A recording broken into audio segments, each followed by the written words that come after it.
Boa noite! Tudo bom? Tem alguém aí? Alguém pode me dar um oi? Bom, primeira coisa que eu vou fazer, eu vou fixar o tema da live. Como que é o tema da live mesmo, hein? Não, eu não consigo entrar.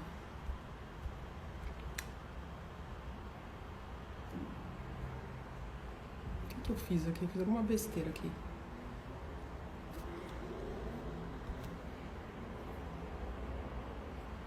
Não, peraí. Eu não consigo. Eita. Boa noite, pessoal. Vamos esperar o nosso convidado entrar.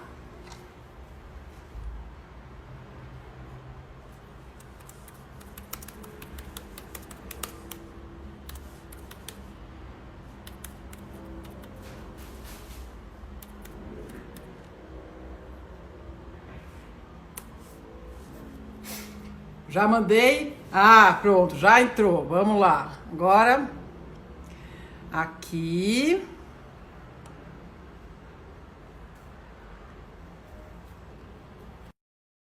Pronto! Boa noite, meu professor querido! Boa noite, Esse meu doutora. amigo. É muito chique, né? Bom, gente, boa noite para vocês. Então, a gente está aqui para uma live. É uma live num dia difícil, né? A gente teve um novo recorde de mortes aqui em São Paulo, mas sempre é dia de aprender e ensinar. E eu quero agradecer muito, Pondé, que é uma pessoa que me ensinou muito a pensar, a raciocinar e a ter as minhas ideias.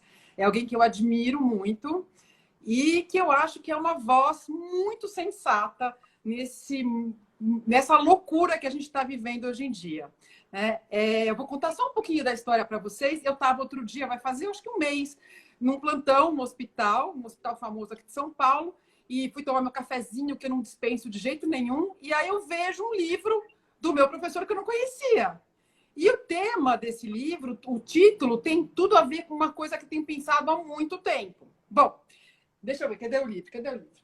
Ah, eu estou aqui com a Andréa, que está me ajudando, porque eu sou péssima, Pondé. Eu não vou desabilitar os comentários, porque eu não sei fazer isso. E depois a gente vai tentar responder. E a segunda coisa, eu não sei fixar o tema da live. Também tentei, não consegui, já me mandaram. Eu sou péssima. É esse livro aqui, ó, Ah, que eu sim. acho muito legal, que é Como Aprendi a Pensar, os filósofos que me formaram. Ótimo. Aí eu devorei, tá todo grifado, porque o Pondé, além de tudo, ele está se tornando um grande frasista, não sei se existe esse nome, mas está com umas frases sensacionais que eu estou grifando. E aí eu descobri que ele já acabou de lançar outro livro, né? Que é um livro que ele escreveu durante a pandemia, né? Eu queria até saber se ele já estava escrevendo antes ou se ele terminou, mas eu ia perguntar depois, e que fala muito dos nossos medos, dessa loucura que a gente está vivendo hoje em dia, dos nossos medos de covardia, de coragem. E eu fiquei muito feliz que aí eu juntei os dois e falei, vamos falar sobre isso, porque a gente está precisando, gente, de pensar, de raciocinar. E eu vou começar já perguntando. Primeiro, agradecer você, Pondé. E eu quero saber, você acha que é possível a gente ensinar as pessoas a aprenderem a pensar? Bom, boa noite, Boa noite. doutora. É um prazer estar aqui com você. Eu agradeço o convite. Olha, a sua pergunta, acho que sim. Inclusive, bom, eu sou professor há 25 anos, né? Não é uma coisa geométrica, como se fala em filosofia, não é óbvia, né? Porque você tem muitas variáveis em jogo. Você tem o temperamento das pessoas em jogo, você tem para você dar aula, do ponto de vista do professor, você tem que ter uma certa didática, você tem que gostar de dividir o conhecimento, de tornar o conhecimento mais simples para quem está adentrando aquele terreno. E da parte dos alunos, você tem que ter. Sempre tem alunos mais interessados do que outros, que acompanham muito mais a discussão, que se envolvem mais com o tema. Mas eu diria que possível é. Não é óbvio, mas é possível. Acontece de vez em quando. E poder me fala uma coisa, essa generosidade com conhecimento que a gente vê hoje em dia, na verdade, a generosidade é uma coisa que eu acho que ela fica muito escassa, inclusive quando você está com medo, né?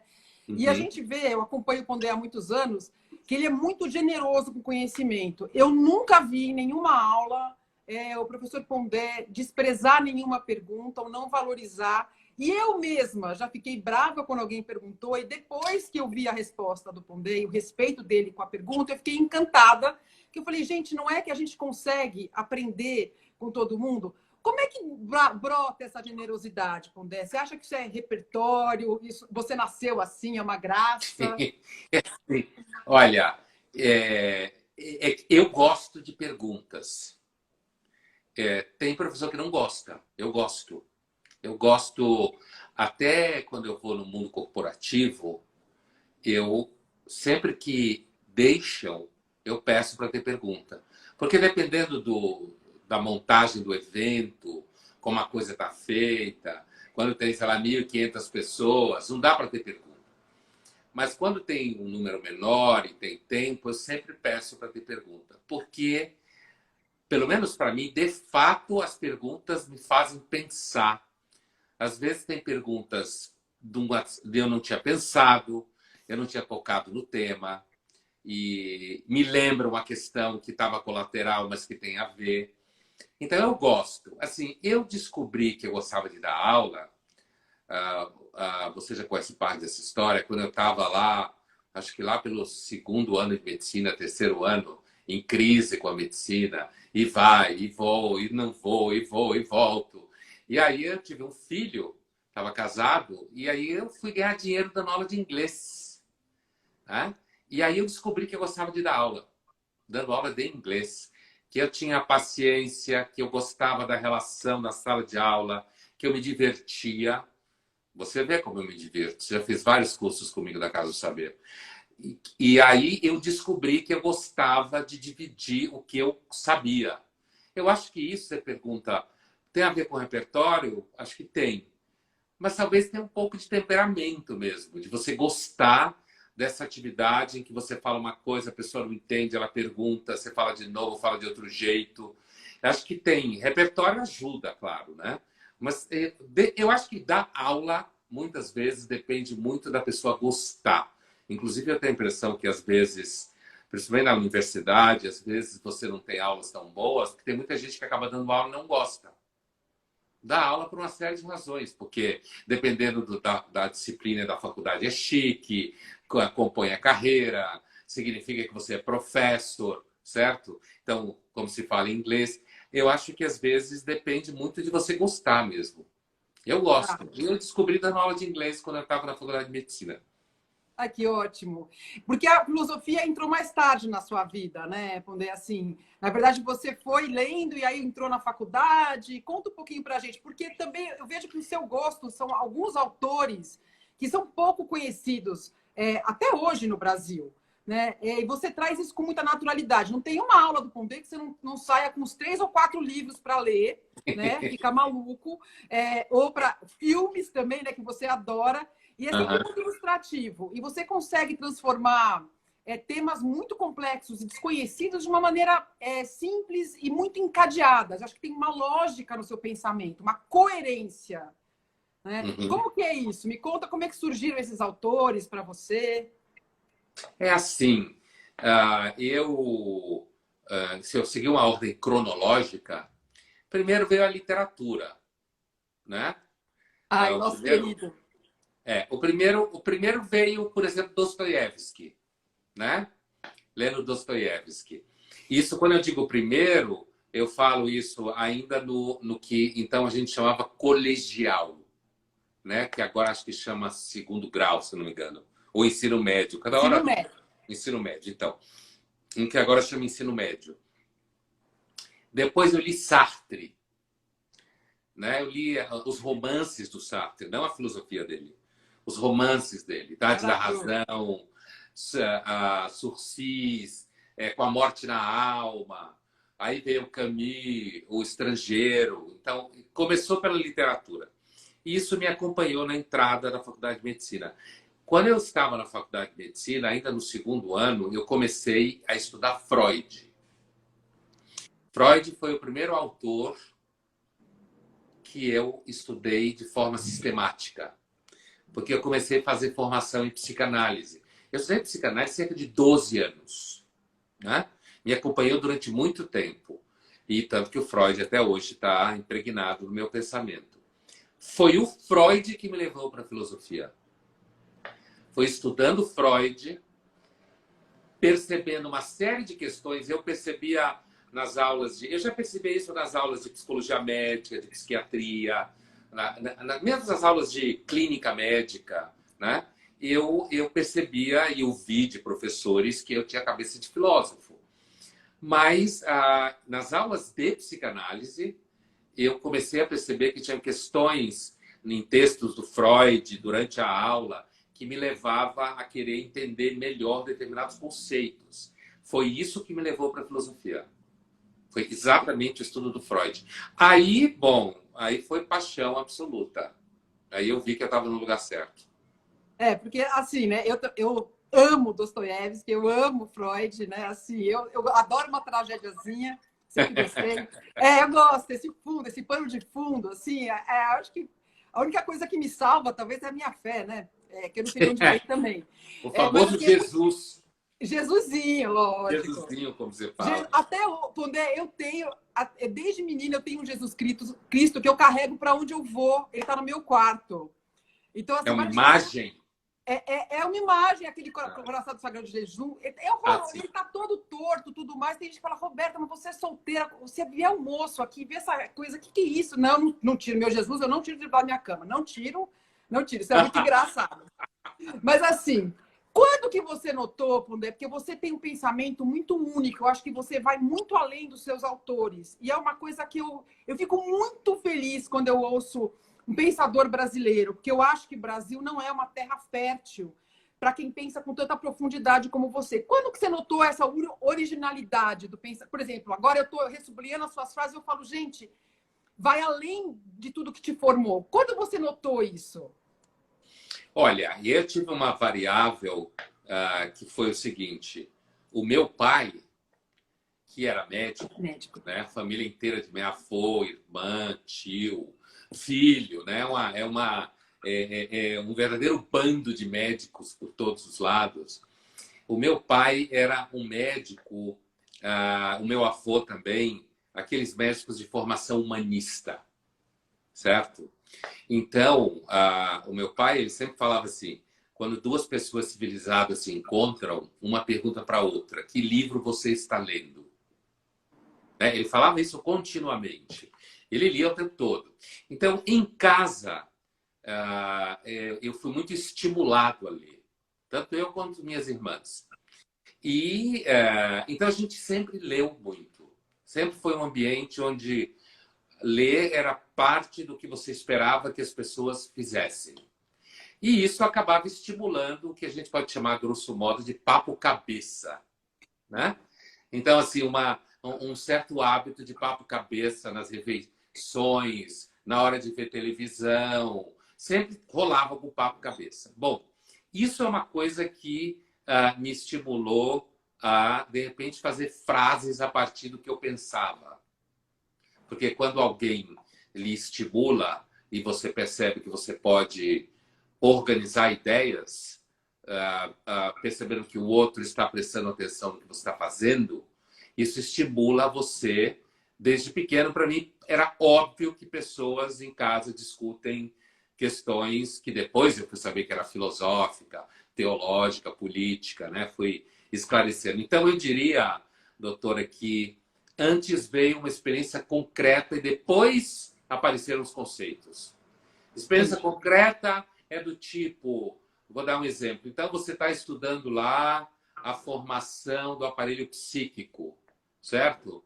E aí eu começo a me perguntar como é que é uma criança chegando no mundo sem saber que ela é ela, sem saber que existe mundo, sem linguagem, com experiências sensoriais desorganizadas, sem noção de corpo. Eu lembro desse dia especificamente numa aula de psicanálise. E eu percebi que eu estava fazendo um tipo de exercício que eu não via ser feito na aula, que era tentar pensar como uma criança chega no mundo, sem saber nada. E a partir daí entender como é que se formaria o aparelho psíquico, relação com o corpo, organização sensorial, todo o aparelho cognitivo e tal. Então, eu acho que esse foi um dos primeiros momentos, pelo menos é o que eu me lembro como primeiro momento, em que eu estava lendo Freud, eu estava lendo os chamados, a chamada primeira tópica, os textos de 1914, onde ele está lá discutindo as vicissitudes das pulsões, o inconsciente, a repressão, e eu percebi que eu estava pensando para além do texto. Eu estava no texto, mas eu estava organizando uma questão que não estava no texto, explícita.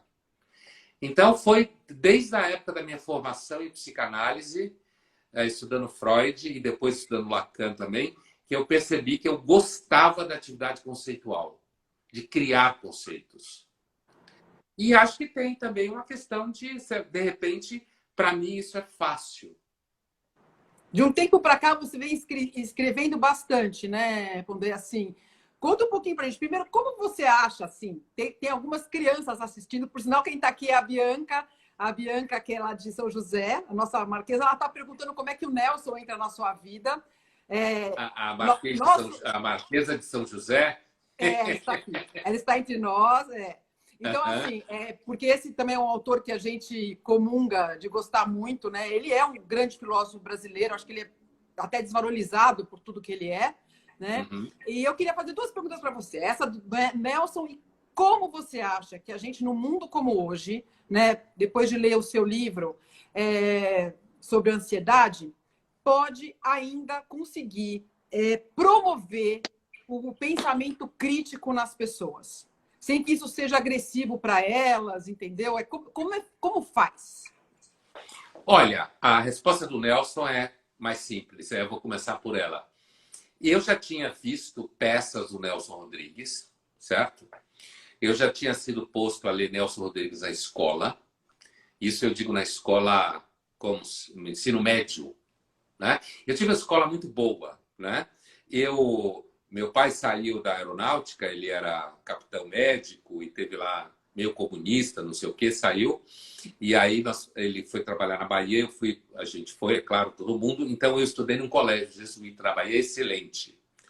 E eu dei muita sorte, doutora, numa série de coisas, né? Entre elas a escola que eu estudei, porque os padres e os professores, os jesuítas são, de fato, muito competentes em educação há cerca de uns 500 anos. Né? Então, eles estão no mercado há muito tempo. E, assim, o Nelson primeiro apareceu assim, como matéria de aula de redação, língua portuguesa, não sei o quê. Mas o meu estudo sistemático do Nelson, ele se deu graças a uma aluna, certo? Uma aluna de mestrado, que era atriz, hoje ela não é mais atriz, inclusive casou, mora fora do Brasil. Ela me procurou porque ela queria fazer mestrado comigo. Ela de fato fez. É a Bia. Você conhece a Bia? Conheço. Então, é a Bia, Beatriz Curado. Né? Então, assim, ela me procurou querendo fazer mestrado e eu falei, mas Nelson, mas eu nunca li o Nelson sistematicamente e tal. E ela me apresentou uma hipótese e aí ela foi me convencendo à medida que eu ia lendo os textos que ela escrevia, eu fui indo para o Nelson, para a fonte original, né? E, assim, inclusive uma questão lá sobre a origem agostiniana do pensamento do Nelson e tal. E, assim, aí eu comecei, eu não lembro exatamente quando isso foi, deve ter sido 2001, alguma coisa assim, 2000, não lembro mais o ano exatamente. Mas aí eu percebi que o Nelson tinha muito a ver com a tradição francesa que eu fiz o doutorado, que são jansenistas. E aí, Pascal, para minha alegria, eu descobri que o Sábato Magaldi chamava o Nelson de um jansenista brasileiro. Então, assim, apesar de não haver nenhum traço no Nelson que ele jamais tinha lido Pascal, mas até aí o Nelson só fala do Dostoiévski, né? Então, a gente não sabe. Mas aí eu percebi que havia no Nelson uma análise da natureza humana, na mesma chave bíblica que aparece no Dostoiévski, que aparece no próprio Pascal. E aí eu não parei de ler o Nelson. Foi assim que aconteceu. É muito bom, né, Pondé? Então, ó, tem uma porção de gente aqui falando para mandar beijo. Gente, beijo para todo mundo. Pessoal do CMA. A Bianca estava falando do Santo Agostinho e o Nelson. Depois eu respondo para todos. Cláudia falando que eu estou linda, muito obrigada. E agora a gente vai entrar num assunto difícil, que é, Pondé, como é que a gente vai pôr pensamento crítico nesse povo? Vamos lá. Olha, talvez alguma coisa em torno de 150 anos, né? Não é fácil. Olha, eu vou te contar uma vez eu estava numa dessas festas de final de ano, sabe, de faculdade, que hoje eu nem sei se tem, também no meio dessa crise. E então estava uma mesa de professores e estavam lá as pessoas, professores quando se reúnem falando de aluno, falando essas coisas que professor quando se reúne faz. E num dado momento, eu não lembro bem como chegou, alguém falou assim, não, porque o Pondé disse que não acredita na educação, né? E aí uma professora virou para mim e falou assim, mas como você não acredita na educação? Você é professor, por que você é professor? E eu respondi para ela, porque eu gosto. Por que eu estou lembrando disso? É claro que a resposta parecia uma resposta nietzschiana, estetizante. Alguém pergunta para você qual é o sentido da vida, você responde o gosto, né? O tesão, né? Mas eu não estava mentindo. Quando eu digo às vezes que eu não acredito na educação, eu acredito na educação. Eu acho que ela não é, como eu dizia para você no começo, tão sistemática. Eu acho que é uma área muito frágil, muito cheia de autoajuda, muito aberta a modismos teóricos inconsistentes. Eu acho que muitas escolas estão tão preocupadas em manter alunos, né? Porque, principalmente da classe média para cima, cada vez tem menos aluno, porque as pessoas não têm filhos, né? Então, assim, as escolas se perdem cada vez mais entre teorias autoajudas inconsistentes e teorias que servem para o marketing, né? E porque a própria ideia de educação é uma ideia frágil construída. Construída assim, você tem do Platão, você tem a noção de paideia, você tem a República, né? Você tem o Emílio do Jean-Jacques Rousseau, você tem todo o investimento no século XVIII, Holbach, você tem a ideia de educar a partir da ciência, aquele núcleo duro do iluminismo francês, né? De entender a formação das crianças distante da superstição religiosa, não sei o quê. Eu estou dizendo para dizer o seguinte, eu acho que a educação é um tema muito complicado. E como as pessoas têm que deixar filhos na escola, porque elas têm que cuidar da vida, e porque existe um aspecto formal, inclusive depois técnico, profissional, então a educação virou um sistema antes dela ter um conteúdo claro. Está entendendo o que eu estou dizendo? Ela virou um sistema, Perfeito. uma instituição social antes de ter um conteúdo claro. Se é possível pensamento crítico, olha, doutora, pensamento crítico é uma coisa que normalmente precisa ter uma certa maturidade. Você tem que ter tomado muito Nescau, certo? O Todinho, o Todd. Você tem que ter apanhado um tanto. Você tem que ter errado. Existe todo aquele debate da vaidade em relação ao conhecimento que o Sócrates faz muito bem, numa chave, Santo Agostinho faz em outra. Então, às vezes eu acho que o pensamento crítico, a ideia de você, por exemplo, formar jovens críticos, é um fetiche. É um fetiche. Porque o jovem, que é uma invenção do marketing americano dos anos 60, essa ideia de jovem que a gente tem hoje, não as pessoas de 18 anos, né? Óbvio que não. Então, aquilo que o Nelson chamava de razão da idade. O Nelson é um autor que trabalhou isso muito claramente, né? Então, assim, o jovem, a ideia de você formar um jovem crítico é um fetiche. Porque o jovem, ele tem pouca experiência de vida, ele tem pouco repertório existencial, fora um ou outro que tenha sofrido muito, mas não deu tempo de fazer um desenvolvimento, digamos, de maturidade suficiente. E aí você enche ele de coisa, metade ele nem vai lembrar, às vezes, graças a Deus, certo? Ele nem vai lembrar. E assim, e aí o jovem gosta de fazer parte de grupo, é frágil psicologicamente, jovem adora bando, adora se identificar com totem.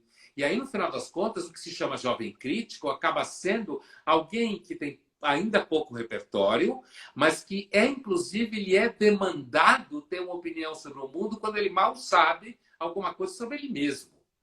Certo? Ele é demandado uma posição sobre o mundo. Como é que você espera que um jovem de 20 anos discuta a situação econômica ou situação política? Então, você precisa da energia do jovem, que nasce justamente da ingenuidade dele e da saúde fisiológica, da disposição que a saúde dá, que é aquela que faz você encher a cara e acordar 2 horas depois em pé, certo? Eu já vi muito aluno fazer isso, né? Então, assim, tem essa disposição para a vida e aí vira um fetiche a ideia desse jovem com crítica. Então, não é que não seja possível ver jovens aprendendo e tendo experiência do conhecimento, porque eu vejo isso há 25 anos, é claro que tem, mas a ideia da construção de um aparelho crítico claro, eu acho muito difícil. Eu acho que se você conseguir, por exemplo, dando aula de Shakespeare, fazer com que um jovem perceba que o que o Macbeth faz, que é ser muito ambicioso, pode acontecer com ele, já está de bom tamanho. Já ganhou. Porque ele vai entender o que está em jogo em Macbeth. Certo? Ouvindo você falar, eu fico pensando, porque hoje em dia essa coisa de jovem, né, meio que assim, as pessoas hoje em dia, a juventude, ela tá alargada, né? Você acha que isso está valendo para o pensamento também? Você acha que esse fato da gente querer ser sempre jovem acabou fazendo com que a gente, num país como o nosso, assim, ficasse um pouquinho imaturo sempre? Ou eu estou sendo muito cruel? Não, eu acho que esse tema da imaturidade ou da infantilização é um tema que não é de modo nenhum só brasileiro, né? Assim, inclusive no Brasil tem muito pouco literatura sobre isso. A gente tem um grupo de pesquisa no laboratório lá da PUC, no Labor, que está estudando essa infantilização. É claro que existe gente que estuda isso no Brasil, mas estou dizendo, ainda tem muito pouco material produzido sobre isso. A literatura especializada, ela é principalmente americana e inglesa, sobre a tal da infantilização ou da imaturidade nas gerações mais jovens.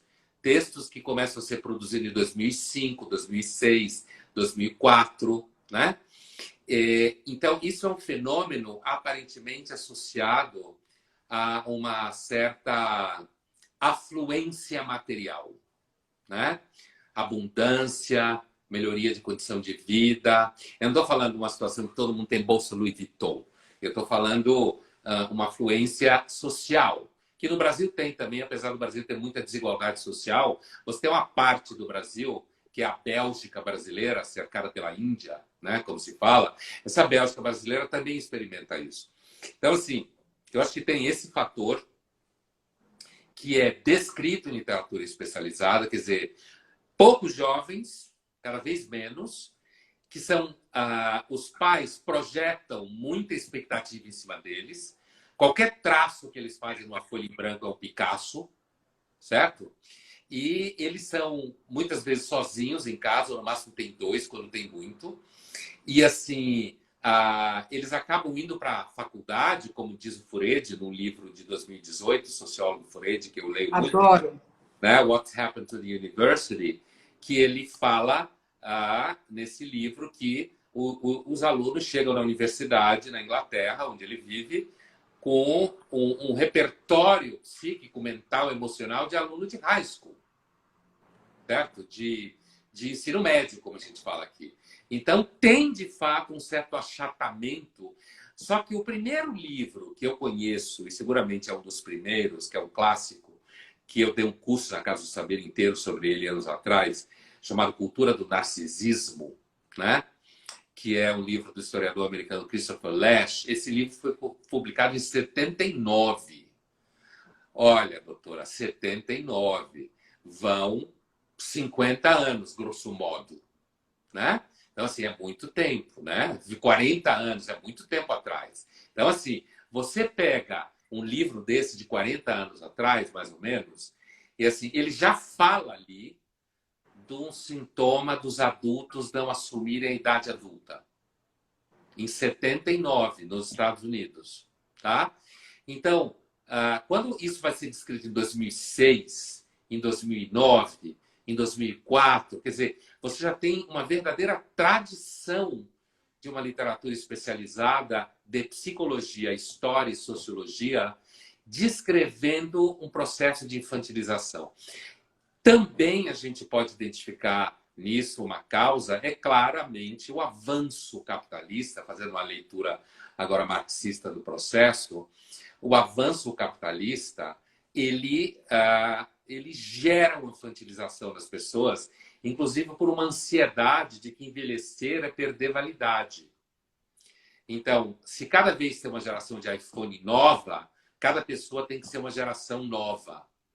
Isso vira um fetiche também, um fetiche lamarquista, inclusive, de achar que porque saiu o iPhone 25, as crianças que nascem naquele ano nascem mais inteligentes, com o olho aberto mais rápido, que na verdade é o narcisismo dos pais, né? Projetando os filhos têm a obrigação de ser super inteligentes, coitados, e eles mal conseguem lidar com a namorada, com o namorado, tem medo de fazer sexo, tem medo de relação afetiva. Então eu não acho que é um problema brasileiro, tá? Eu não acho, não é um problema brasileiro. Agora, no Brasil, é claro que existe isso associado a uma elite econômica, não necessariamente na totalidade, mas marcadamente mesquinha, alienada, certo? E, assim, esse é um tema que tanto você como eu é um tema caro por simpatizar com o pensamento liberal, né? E, assim, grande parte dos liberais brasileiros dá desespero, porque acham, por exemplo, que o mercado resolve tudo, que o pensamento liberal é um pensamento prioritariamente econômico, quando não é. Ele é moral, antes de tudo, ele é político. Nasce Né? como uma filosofia, né? Esse pessoal tem que ler Locke, Stuart Mill, É né? isso aí. E Menos não só Mises. Hayek e von Mises, que são ótimos, são São grandes ótimos. autores, né? Mas fica... o Brasil tem essa infantilização associada a uma desigualdade social, a uma alienação irresponsável de grande parte da elite, que aparece, por exemplo, na hora que você discute, por exemplo, epidemia, quer dizer, pandemia. Quer dizer, a epidemiologia é uma entidade, como você bem sabe, medicina é a ciência social da medicina. A epidemiologia é uma disciplina que transita pela área médica, infecto, fisiopatologia do vírus, né? Imunologia, e transita pela sociologia, pela economia. Então, quando alguém que está isolado numa casa de campo maravilhosa xinga alguém que pega o metrô para ir trabalhar em São Paulo, achando que essa pessoa está acabando com a saúde do país, é uma dificuldade de entender que tem um monte de gente no Brasil que não tem como confinar. Não tem, morre de fome. O Estado não vai conseguir dar dinheiro para todo mundo, ainda mais no estado que a gente está, né? Esse é outro problema. Mas, E um assim, estado que acaba dando dinheiro para esses ditos liberais. Então, acaba dando dinheiro para grandes empresas, para os grandes bancos, quando deveria dar, talvez, só para o cidadão. Né? inclusive um Estado Complicado. quebrado, falido, corrupto, né? E, Corrupto. e uma situação em que a gente é atropelado, quer dizer, os Estados Unidos está tendo uma certa experiência semelhante a nós, né? É até interessante porque estão dizendo que os Estados Unidos está vivendo o junho de 2013, né? Que aconteceu aqui, agora está acontecendo lá. E, assim, essa desorganização política, que não é igual aqui, os Estados Unidos é muito mais rico, não dá para comparar o Estado americano e a sociedade como um todo.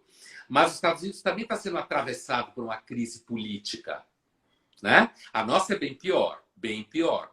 Mas a gente é atropelado por uma crise política quando o problema devia ser agora só epidemiológico, só de saúde, só de contenção da epidemia e só de criação de condições para que as pessoas pudessem ficar a salvo da epidemia. E não acontece isso, não vai acontecer. Não adianta esperar, porque não vai acontecer. Existe um cansaço do isolamento, não é só no Brasil. O isolamento causa cansaço psíquico, o que os americanos chamam de saída da pandemia social, e não da pandemia viral, né? Quando as pessoas começam a botar na contabilidade um certo risco assimilado e, ao mesmo tempo, a mídia começa a perder interesse pelo número de mortos. E quando ela perde interesse pelo número de mortos é porque tem menos audiência. Tem menos audiência do que invisível. E no Brasil, em que a altura dessa cada vez mais morre gente mais pobre, saúde pública nunca deu mídia no Brasil. Não. Nunca Tem deu. saneamento, né, Pondé? Não nem saneamento. Quer dizer, e essa epidemia fez muito barulho porque ela entrou pela elite do mundo, né? Quem tira férias no final do ano, quem viaja para o exterior, não só aqui, no mundo inteiro. Né? E, inclusive, pegou muito médico, que também é elite, corpo hospitalar, certo?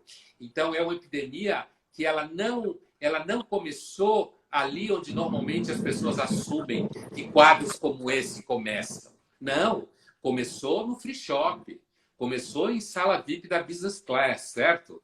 Então, assim, ela começou por esse espaço. E isso gerou muita instabilidade.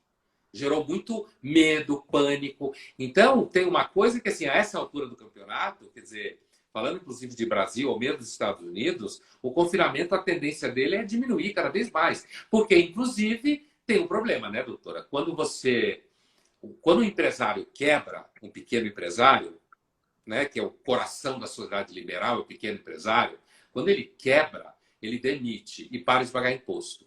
Quando ele para de pagar imposto, o Estado para de arrecadar. Quando o Estado para de arrecadar, acabou a brincadeira. Certo? Enquanto o empresário está dançando, você ainda pode falar que ele é ganancioso, ele é escroto, só pensa nele. Mas quando ele para de pagar imposto, para de arrecadar o Estado. Parou de arrecadar o Estado, acabou a festa. Então, assim, a economia é um ciclo, né? Ninguém está isolado. É um ciclo.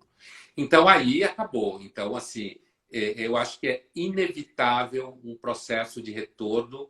Espero que ainda minimamente racional, cuidadoso, mas inevitável. Tem cidades no Brasil que já está tudo aberto. Então, eu fico preocupada, Pondé, porque eu outro dia vi até uma live sua sobre um trabalho, ainda não tive tempo de ler, né, que em épocas de crises como essa, né, guerra e tudo mais, depois da crise, você tem, na verdade, uma experiência de maior igualdade, diminuição da desigualdade. E parece que com essa pandemia, aqui no Brasil, nos países subdesenvolvidos, a gente vai aumentar a desigualdade. Sim. E você terminou a sua fala de uma maneira que eu acho muito importante, é uma coisa que eu fico muito assustada. Porque, assim, o isolamento é social, não é de pensamento, né? Por enquanto. Sim. E eu vejo que a gente podia, várias pessoas podiam estar agora preocupadas, né, em pensar como a gente vai sair disso. Então, leis, saneamento básico, vamos aprovar o marco do saneamento básico, vamos ver essa reforma. O Brasil é o pior país para fazer negócios do mundo. Será que não dá para a gente fazer no Congresso, aprovar essas medidas, em vez de ficar pensando em fake news e briga de não sei quem com não sei quem, uma fofoca, né? E as pessoas morrendo em torno. E eu acho que tem uma coisa de previsibilidade. Se você falar para uma pessoa com calma, olha, a gente está em isolamento. Eu vi outro dia o presidente da Argentina falando, achei muito interessante. Ele falava justamente isso, a gente está em isolamento, está muito ruim, mas nós estamos aqui. Daqui uma semana vai acontecer isso, se for isso, isso. E aqui no parlamento a gente está fazendo isso e aquilo. E aqui no Brasil você vê que a gente tem uma classe política muito desarticulada. Na verdade, ela não é desarticulada, ela vive num outro mundo, né? E eles estão achando, você acha que eles têm certeza de que nada vai mudar se eles continuarem agindo assim? E é por isso que eles agem assim? Por que ninguém está pensando no que tem que pensar? Como funciona isso na mente das pessoas? Você acha que é só canalice mesmo? Você acha que é uma questão de ser canalha? Olha, doutora, a ciência política, ela está engateando em estudo empírico, né? Porque durante muito tempo a ciência política, ela se ocupou com o que a gente poderia chamar de estudo das virtudes da democracia, né? Então, como melhorar a democracia, a qualidade da democracia, como as instituições devem funcionar. Eu diria, numa linguagem ética, técnica, a ciência política sempre foi muito deontológica, como falam os advogados, quer dizer, kantiana, no sentido de pensar o que deve acontecer para ser melhor. Os americanos, com a vocação, e ingleses, com a vocação grande que eles têm para o mundo empírico, inclusive por conta da associação com a ciência, porque a ciência só funciona quando você leva em conta a experiência empírica, senão você não tem ciência nenhuma, né? Não é à toa que os ingleses que inventaram esse método empírico. A ciência política empírica, alguns chamam de cética, está engateando. Nos Estados Unidos, nos últimos 20 anos, grosso modo, uma literatura empírica. Por que eu estou dizendo isso? Eu estou dizendo porque a gente está começando, a gente está engateando em entender como que os eleitores funcionam de fato. Como que funcionam as expectativas em relação aos políticos profissionais. E não o que a gente gostaria que o eleitor esperasse. Então, a gente sabe que ele se informa muito pouco, que a ideia do eleitor crítico também é um fetiche, que as pessoas se envolvem com política normalmente com pautas ideológicas, e elas discutem política para não mudar de ideia, elas discutem política para reforçar a posição delas, e aí as redes sociais só tornaram isso óbvio, né? Então, existe os americanos usam, os cientistas políticos, estou dizendo, usam uma expressão que está no livro chamado Democracy for Realists, de 2016, que é Folk Theory of Democracy. É a teoria folk da democracia. Que teoria é essa? Que gente que tem mais dinheiro vota melhor, por exemplo. Sem entrar nem no mérito do que vota melhor, hein? Estou deixando isso de barato. Que vota a partir de critérios claramente racionais. Que professores PhD intelectuais votam melhor, né? Que não são contaminados por viés político, né? Se você é jornalista, você de fato está completamente fora de qualquer viés ideológico, o que deveria dar.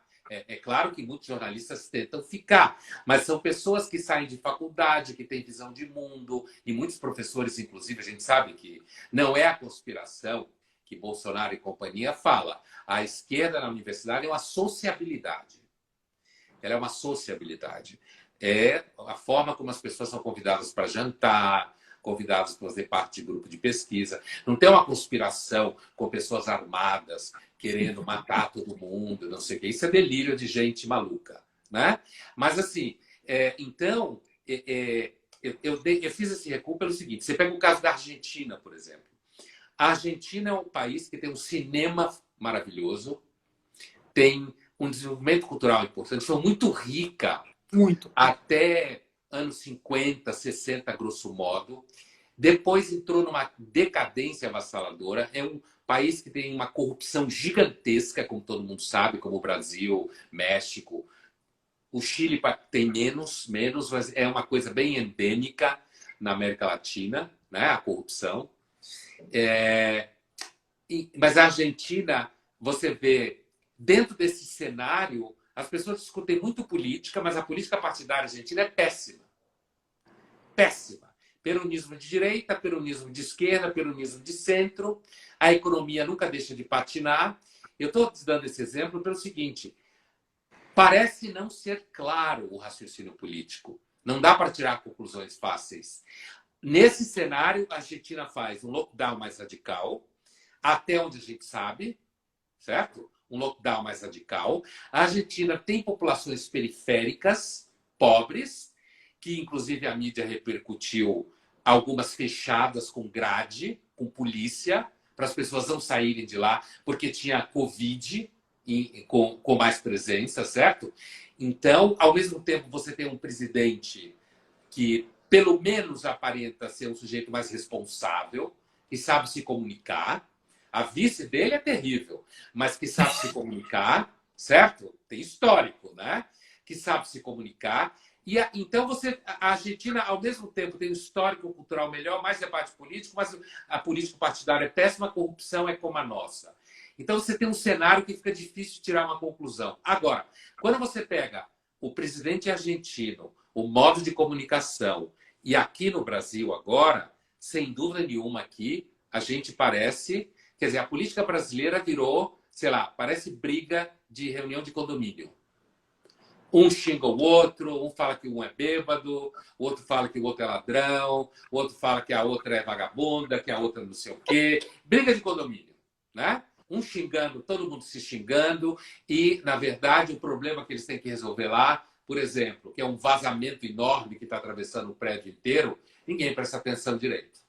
É assim que eu vejo a política. Agora, se eles fazem isso porque eles acham que vai continuar assim, recentemente o Renato Janine Ribeiro, grande professor, foi meu professor na USP, né? Foi ministro da Educação por pouco tempo do governo Dilma, um dos melhores professores que eu tive na USP.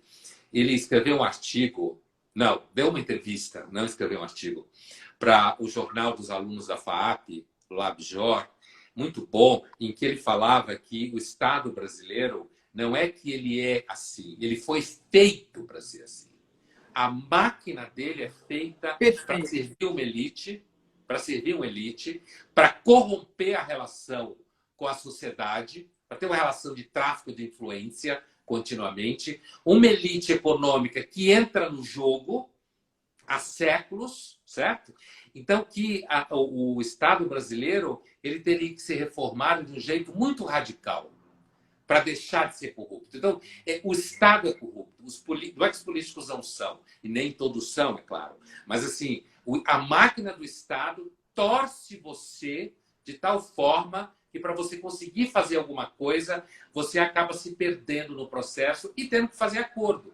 Porque política é fazer acordo. Aristóteles já dizia isso. Lógico. Né? Então, assim, é fazer acordo com o que você não concorda. É isso que é política, né? Mas, então, eu acho que, se você pergunta se em algum momento a gente pode sair de uma condição de política como esta, eu acho que sempre é possível. Eu não acho que é impossível. Eu acho que sempre é possível. Agora, isso depende de uma renovação, de fato, de políticos mais jovens, mas que não sejam críticos fetiche, né? Que sejam pessoas que não tenham 18 anos de idade, 17 anos de idade.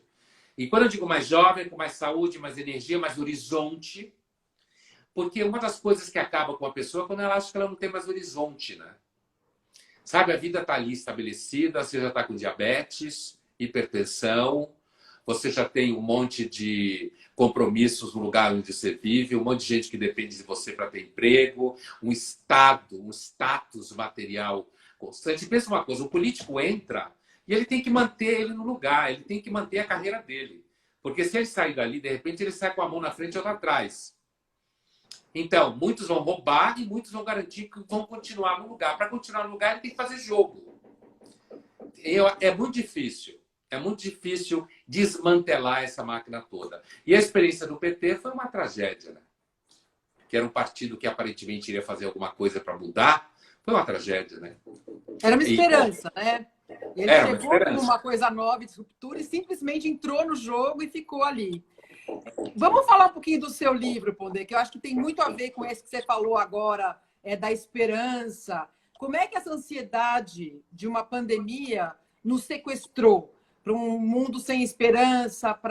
Me conta um pouquinho disso. Como é que foi escrever esse livro durante a pandemia e o que você sente em relação à esperança? Primeiro, deixa eu te dizer uma coisa. Sobre a esperança, especificamente, no final do ano, vai sair um livro novo meu, no final desse ano, que se chama Notas sobre o Desespero. Tá? Ele foi escrito... Ele não foi escrito durante a pandemia. Tá? Ele é da editora que se chamava Três Estrelas, e com o rearranjo, a organização das PJs na Folha, desde o falecimento do Otávio, grande perda para o Brasil, né, para o jornalismo e para a vida pública, há um rearranjo nas PJs que compõem o Grupo Folha, e a editora Três Estrelas ela passou por uma transformação, inclusive vai trocar de nome. Tá? Então, o livro acabou não saindo, ele iria sair no começo desse ano e vai sair no final do ano. mas já está na linha final de produção. Eu estou dizendo isso para você porque esse Notas sobre o Desespero é um livro sobre desespero e esperança, especificamente na história da filosofia, que eu vou percorrendo. Esse livro que você se refere, que é uma sociologia da ansiedade, o nome Você é Ansioso é o nome dado pelo marketing, né? O subtítulo é Reflexões contra o Medo. Esse livro, eu comecei a escrever ele no final do ano passado. Não foi escrito por causa da pandemia. Foi escrito, ele nasceu de um projeto de uns livros sobre jovens, que é um tema que eu tenho lido e trabalhado muitos anos. E a editora entendeu que eu tinha material para ampliar para além da ansiedade dos jovens. E, de fato, estava certa. Aconteceu. Então, o que aconteceu, doutora, foi que eu ia entregar esse livro em maio, porque eu sou bastante organizado com os prazos, né? Quando veio a pandemia, eu tinha escrito 80% do livro. Mas eu estava tranquilo, porque eu estava adiantado, era maio. E aí eu acabei o livro em uma semana, porque foi a primeira semana da quarentena. Então, o que aconteceu? Os últimos 2 capítulos, ou 3, eu faço referência à pandemia. E na introdução eu faço referência explícita à quarentena e à pandemia. Então o livro não foi escrito por causa da pandemia, apesar de que ele acabou sendo assimilado. Assim como Notas do Desespero, eu assimilei a pandemia a pedido da editora, em alguns trechos que cabia. Em nenhum dos 2 eu quis que o tema da pandemia tomasse conta do livro, porque senão os livros ficavam datados. Porque daqui 2 anos ninguém vai lembrar dessa pandemia. Ninguém vai Muito lembrar. bom. Ninguém vai lembrar, né? Quando tiver vacina, as pessoas estiverem acostumadas com o risco, tiver mais imunidade de rebanho, menos gente doente perto de você, ninguém vai lembrar da pandemia. Essa história que o mundo vai ser outro, isso é marketing barato. Aliás, a sua pergunta, eu achei é uma pergunta importante sobre a desigualdade, se der tempo eu volto. Mas assim, então, o livro da ansiedade é uma sociologia da ansiedade no mundo contemporâneo. Eu reúno alguns marcos sociológicos e falo que a ansiedade é uma experiência da qual não se escapa no mundo contemporâneo, porque o conceito de ansiedade que eu trabalho no livro é o conceito de intenção de controlar tudo, para resultados, para eficácia, para sucesso. E que isso é ansiogênico. Socialmente, isso é ansiogênico. Não é um livro de psicologia, não é nem um livro de filosofia, é um livro de sociologia, esse livro. É uma análise de como os vínculos sociais, familiares, de educação, de trabalho, geram ansiedade sem solução. Eu não acho que isso vai mudar. E a pandemia acabou atravessando o final do livro e a introdução. E aí eu falo, tem um capítulo especificamente que eu falo do gozo mórbido, da ansiedade mórbida durante a pandemia, como gozo. Esse é o capítulo, acho que é o único capítulo em que eu trato diretamente da pandemia, e na introdução. Vocês leiam, que está muito bom. Eu leio tudo do Pondé. Assim, eu posso estar péssima na minha vida, posso estar sem grana, sem tempo, sem dinheiro. Sábado, para mim, tem curso do Pondé, eu paro tudo e vou. Porque eu sempre falo para ele, apesar de ele ser cético e tudo mais, é uma bênção você ver alguém pensando, né? A gente tem mais 7 minutos de live, Pondé. Sim. E eu queria falar, passa muito rápido, né? É uma delícia. Olha, os comentários, eu não sei desativar, tem um monte de gente falando aqui. Os comentários foram maravilhosos. Tem gente que quer você para presidente em 22. Isso não vai acontecer adorou meu vinho. Nunca. O Nunca vinho vai é uma acontecer. tradição. O vinho, o que acontece? Toda vez que eu vou à Casa do Saber, tenho aula com o Pondé, na hora do intervalo eu faço questão de levar um vinho para o meu professor, porque ele com vinho fica melhor ainda. Vinho e febre. Agora, eu não quero que ele tenha febre de jeito nenhum, porque tem essa Covid aí. Mas febre também me deixa bem. Exatamente. O Pondé dando aula febril é uma coisa do outro mundo. Eu acho que você pode encerrar, Pondé, talvez fazendo algumas considerações sobre 2 coisas que eu sei que eu e você gostamos, que é a contingência, né? Que tem muito a ver com a pandemia. E aí você já pode fazer suas considerações finais. E eu vou tentar, assim, responder as perguntas depois, gente, tá? Tem gente aqui me ajudando, a Andréia, tudo. E eu vou tentar responder depois. Então, agora eu quero que o professor Pondé faça, se puder, falar um pouquinho da contingência que nos cerca, né? E as suas considerações finais. Olha, eu, antes de falar da contingência, eu vou falar muito rapidamente. A tua pergunta sobre aquele texto é um livro do historiador austríaco, mas radicado nos Estados Unidos, chamado em inglês The Great Leveler, o grande nivelador, sobre desigualdade, que você perguntou. Ele deu algumas entrevistas, porque o livro está sendo lançado aqui no Brasil agora. Ele fala que essa epidemia não vai causar um estrago tamanho para criar nenhuma transformação social. É basicamente isso. E no Brasil, especificamente, ele diz que tenderá, não só no Brasil, mas países com perfil brasileiro, tenderá a aumentar a desigualdade.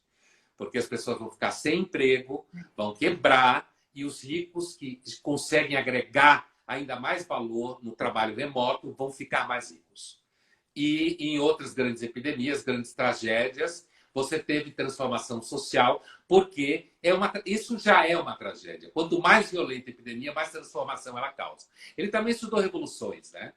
O livro dele é um livro muito interessante, porque basicamente o que ele diz é o seguinte: quanto mais porrada, mais transformação. Só que ele não está fazendo um elogio da pancadaria. Ele não está fazendo um elogio, ele está analisando historicamente, dizendo, olha, quando você tem longos períodos de paz, é muito difícil você ter transformação na relação socioeconômica. Tende a se acumular o que já existe. E uma epidemia que tem uma letalidade baixa estatisticamente, cada vida perdida é um absoluto, mas estatisticamente tem uma letalidade baixa, tende a não causar nenhuma grande transformação. Agora, a contingência, doutora, a pandemia já é uma contingência, né? Assim, a contingência é um tema que vem desde a tragédia grega, né? Os textos trágicos, mesmo a dramaturgia, eu quero dizer. E os gregos tinham muita consciência dessa dimensão cega que nos cerca e que eu tenho um pouco a impressão que desde o final da Guerra Fria a gente achava, principalmente no Ocidente, que o mundo ia ser uma festa, um parque temático, onde as discussões iam ser só plumas e paetês, sabe? E aí, de repente, você toma uma pandemia dessa na cara, né, numa velocidade que tomou, com os riscos que ela carrega e o medo que ela gerou e a crise econômica que ela gerou e as mortes que ela gerou. E aí, de repente, por isso que quando me perguntam o que eu acho do novo normal, eu digo que, antes de tudo, acho que a gente vai perceber que a gente voltou para o velho normal, que é a vida é um fenômeno que é o tempo inteiro acossado pela contingência. Contingência em filosofia é fortuna, é acaso, né? Quando o filósofo fala fortuna, não está falando de grana, ele está falando de acaso, contingência, sorte, azar, né? Essa força cega, intencional, que ela não é intencional como o vírus, não tem nenhuma intencionalidade, é uma besta, né? Ao mesmo tempo, eu acho que é interessante, não sei se alguém vai aprender, a gente vai aprender com isso, mas perceber que a natureza não é a natureza que a modinha pensa por aí. A natureza não é uma fofa, certo? A natureza é bonita, é criativa, é fascinante, nós somos parte dela, mas esse coronavírus é natural. Não tem nada a ver com tem gente que fala, não, vírus só existe porque tem gente que come carne. Pai, perdoai porque não sabem o que falam. É assim, a natureza é a primeira a matar tudo que ela cria, tudo que ela gera, né? Então, se a gente percebesse, eu diria duas coisas. A contingência precisa ter reverência por ela. Tem que tomar cuidado com ela, porque ela é cega, violenta e ela põe a cara de vez em quando e, dependendo do tamanho dela, a espécie humana desaparece em 2 segundos. Se fosse o ebola... Então... Ou um cometa perdido, como no filme, que é o Planeta, no caso. Mas você imaginar um cometa perdido, acaba todo o debate que a espécie pode ter sobre o que ela acha de si mesma. Acaba, né? Então, assim, a contingência é uma fronteira. É uma fronteira do pensamento, é uma fronteira espiritual, certo? É uma fronteira moral, né? Porque e isso é uma sabedoria bem típica dos trágicos gregos. Grande parte do debate ético na tragédia grega, que acabou sendo, de certa forma, perdida a partir do Platão, que tentou arrumar a casa, é assim: o embate ético é sempre em meio à contingência. Como vai dizer o Aristóteles? Quer dizer, bens que entram em conflito um com o outro, como dizia o Ageia Berlin. É a Andréa Vasconcelos que está com você? Outra Andréa? Não, é outra Andréa, Andréa Espírola. Mas eu Ah, conversei sim, com a sim, Andréa sim. Vasconcelos esses dias. A gente tem 12 segundos, Pondé. A Bom, então um contingência beijo, vai nos parar obrigado. nessa live. Um beijo.